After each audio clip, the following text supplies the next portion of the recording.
আমি এই মুহূর্তে আছি কটিয়াদীর আসমিতা মিনি স্টেডিয়ামে। দর্শক, আপনারা জানেন এখানে 1 লক্ষ টাকার একটি ফুটবল টুর্নামেন্ট চলছে। এই টুর্নামেন্টটির আজকের প্রথম রাউন্ডের তৃতীয় খেলা অনুষ্ঠিত হচ্ছে। আজকের খেলায় অংশগ্রহণ করেছে হুসেন্দি একাদশ বনাম জিয়ান স্পোর্টিং ক্লাব। খেলার দ্বিতীয়ার্ধ চলছে। খেলার এই যখন অবস্থা, খেলার ফলাফল 1-1 সমতায় খেলাটি চলছে।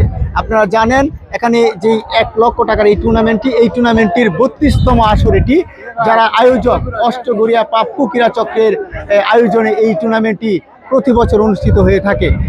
অষ্টগড়িয়া প্রাপ্য ক্রীড়া চক্র 1993 সালে প্রতিষ্ঠিত হয়ে তারা এই মিনি স্টেডিয়ামে অত্যন্ত সুন্দর, প্রতি বছর অত্যন্ত সুন্দরভাবে এই আয়োজনটি করে থাকে। দর্শক, আপনারা জানেন এই মাঠে দূর দূরান্ত থেকে অনেক দর্শক উপস্থিত হয়। আমরাও সেই কিশোরগঞ্জ সদর থেকে কটিয়াদি এসেছি এই খেলাটি দেখার জন্য এবং আপনাদেরকে দেখানোর জন্য। দর্শক, খেলার এই যখন অবস্থা, মাঠে আপনারা দেখছেন খুব উত্তেজনামূলক খেলা চলছে। এদিকে উত্তেজনামূলক খেলা চলছে। খেলার হুসেন্দি একাদশ 1 এবং জিয়ান স্পোর্টিং ক্লাব 1 খেলা সমতায় থাকলেও খেলাটি উত্তেজনাপূর্ণ অবস্থায় আছে। এখন কখন এবং কোন সময় গোল হয়ে যায় বলা খুব মুশকিল।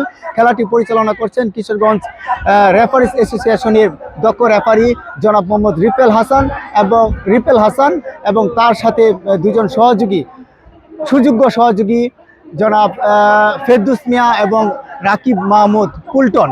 এই দুজন ওনাকে সহযোগিতা করছেন। অত্যন্ত সুন্দর একটা পরিবেশে এই খেলাটি চলছে। দর্শক, এই প্রথম রাউন্ডের এই খেলায় যারা বিজয়ী হবে তারা দ্বিতীয় রাউন্ডে যাবে, তারপর সেমিফাইনাল, তারপর ফাইনাল। আমরা চেষ্টা করব প্রত্যেকটি খেলা আপনাদেরকে সুন্দরভাবে উপস্থাপন করার জন্য এবং আপনাদেরকে দেখানোর জন্য। কি কটিয়াদীর আসমিতা এই মিনি স্টেডিয়াম থেকে আজকে এখানেই বিদায় নিচ্ছি। যারা আমাদের সাথে ছিলেন তাদেরকে অসংখ্য ধন্যবাদ। আসসালাম।